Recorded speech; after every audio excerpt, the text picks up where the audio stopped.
Good morning.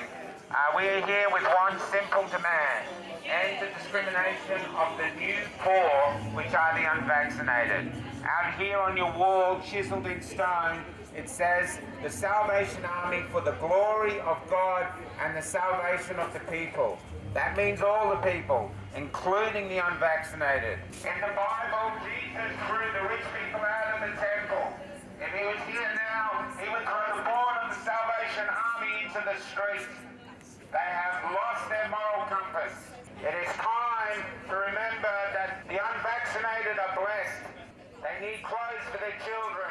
It's Christmas. Stop their discrimination. Allow them into their stores. New South Wales has done it.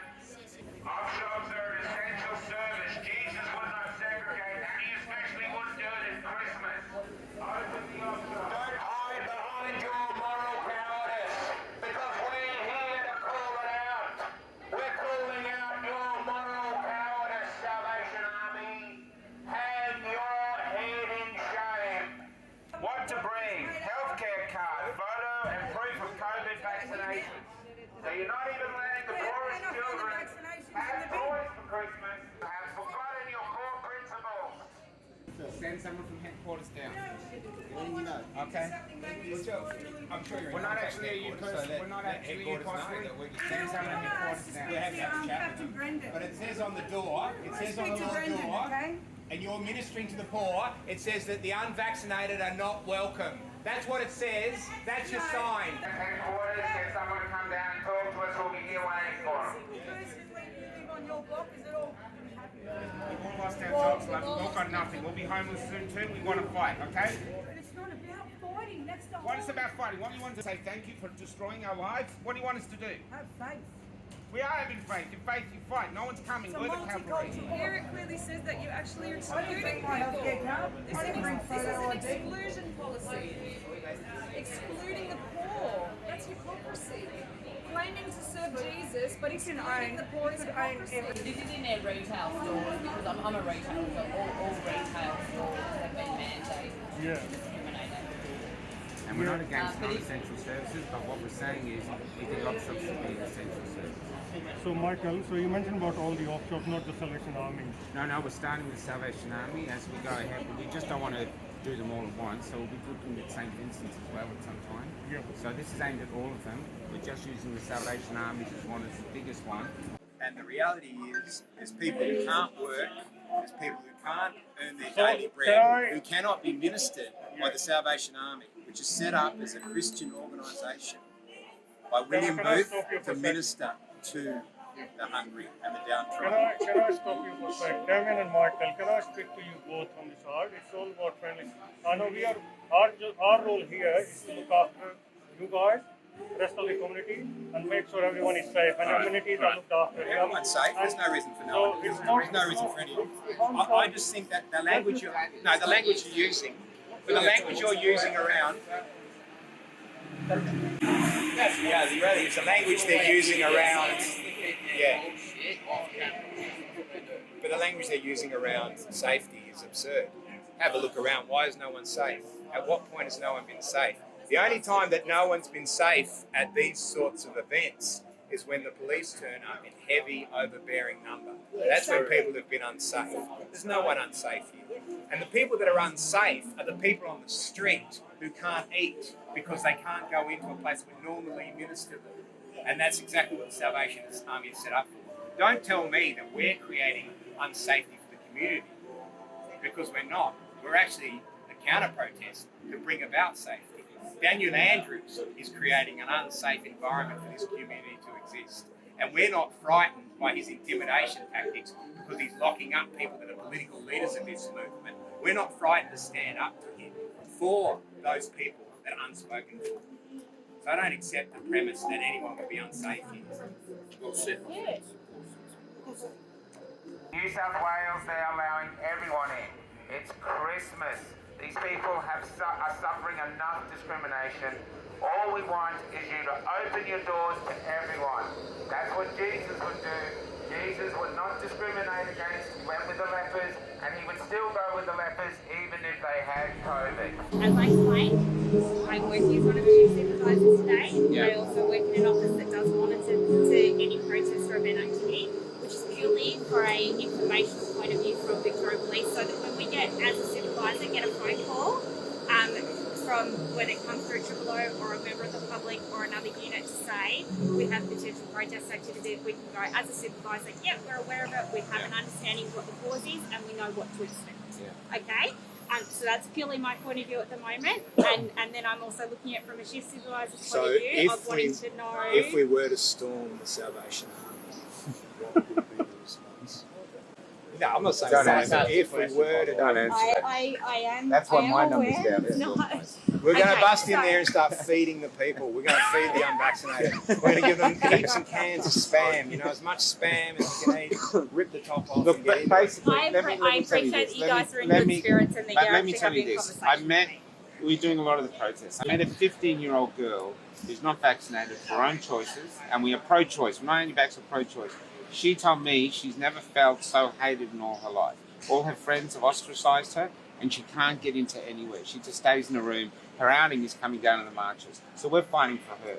She loves op shops. She needs to be able to go into op shops just to buy herself shit. She's 15. So that's what we're here for.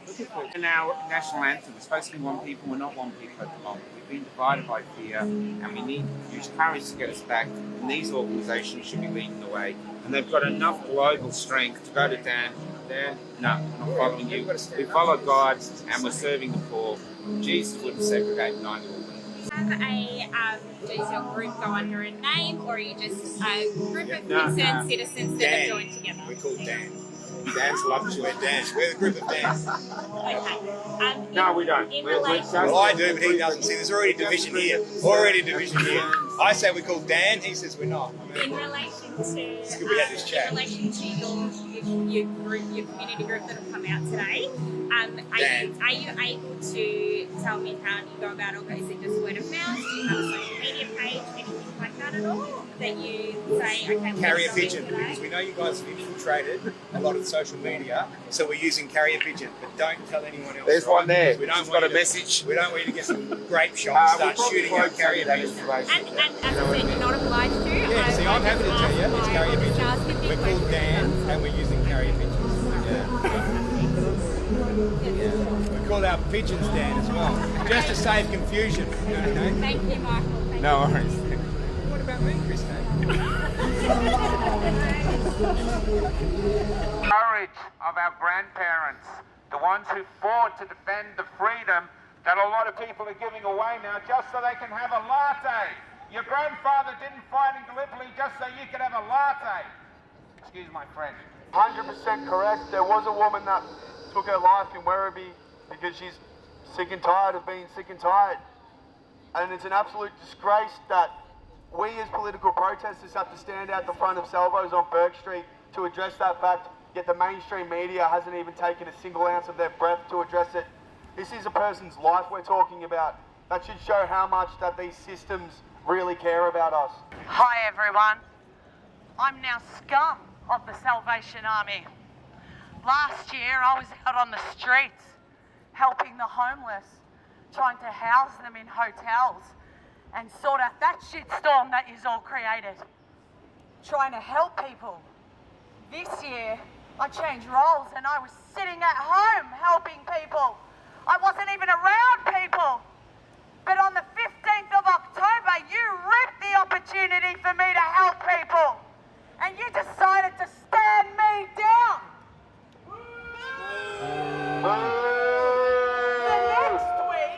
The next week, all my colleagues who took the jab were able to sit at home and still continue their jobs. The same job I was doing, except I was sitting at home, unpaid, and my clients sat there with no assistance. Shame on you, Salvos! I will never forget what you've done, and neither will all of these people. Shame on you! I've seen what it's like on the inside. I've seen your bloody pay packets and all the money that's going around. Put the money into the people! And for anyone out there donating to the Salvation Army, put your hand in your pocket, walk down the streets of Melbourne, find a homeless person and stick a 20 in their pocket. Because then you bloody know where your money's going. So shame on you, Salvation Army. Shame on you. Shame on you. Shame on you. Shame on you. Where are you, Jeff Davey? Jeff Davey, the CEO of the Salvation Army. Where are you, mate? We've been waiting here for 2 hours for you to turn up now. 3 hours and 20 minutes. Actually, it's been 3 hours and 20 minutes, Jeff. We're still waiting on you, brother. We've seen some of your employees that have been dismissed because they wouldn't take the poison shot. Where are you, Jeff? Your base salary of $235,000 isn't enough? Just parasiting off of the institution that's set up to minister to the poor, the weak, the suffering and the sick of Melbourne, which Daniel Andrews has made sure there is a plethora of them. So where are you, Jeff? Wake up, Jeff! Wake up, Jeff! Wake up, Jeff! Wake up, Jeff! Wake up, Jeff! Wake up, Jeff! We are going to give you a Christmas present. We're going to piss off. We're going to go and sit on the steps because they're questioning people on the steps, so we might as well give them our details again. The protest one. Respectful people, but I honestly believe that your standpoint is absolutely belligerent towards us, as we were just going to take a single photo and then walk back down. You, as an individual, have created this into your own discretion. So therefore, we will walk back down because we're decent people and can't be fucked dealing with your bullshit.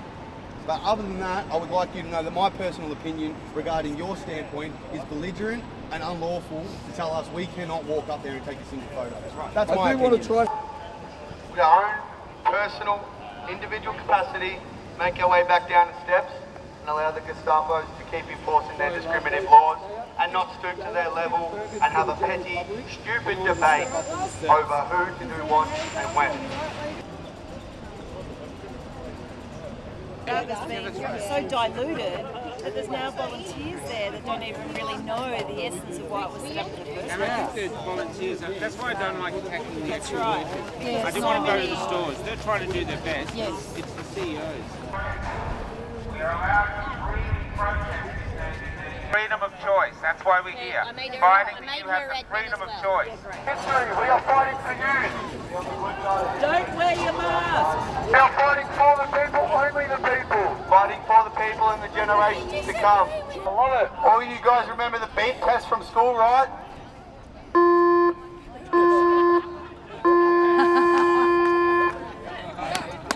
Wait till the green man, though. I mean, every other day.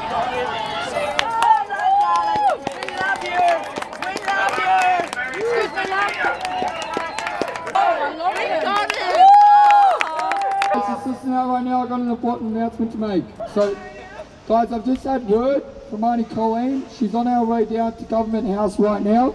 There's an important announcement. She has spoken to the head of Salvation Army, and what they are doing right now is the head of Salvation Army is on their way down to Government House to speak to the people.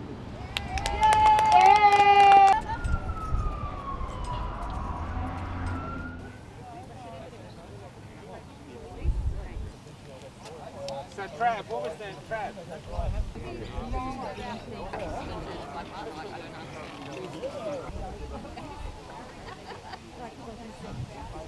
Auntie? Is Auntie still here? Where's Auntie? Where? There. You rang me and said, oh, we're going to talk to the CEO of the Salvation Army, but they want to meet on neutral territory out the front of the governor's residence. So I've come down here. We've been hanging here now for how long? At least 45 minutes. And there's no trace of any CEO the Salvation Army. I've talked to the police liaison officer. The police liaison officer just happens to have the number of that person, rings them up, has a chat with them, and they say, no, I'm sorry, that's not going to happen today. I've got too many other things going on. It's like it never happened, like there was no negotiation ever made. He's saying, oh, I'm not even the head of the office. The head of the office, of course, is in Sydney, so it would be impossible for someone to come and talk to us of a senior rank. But this is what corporations do. They hide, they scurry and hide, and they use the structure, the labyrinthine structure that is a corporation, to hide, and no one takes responsibility. Basically, the update is he did come, he was in that grey van. He was unaware that Colleen, the elder of the First Nation people, wasn't here. He did not see her. Okay, that's unfortunately he didn't see. It is an excuse, but at the end of the day as well, they did call him, and they are now letting him know she is here and to turn back around. He could have.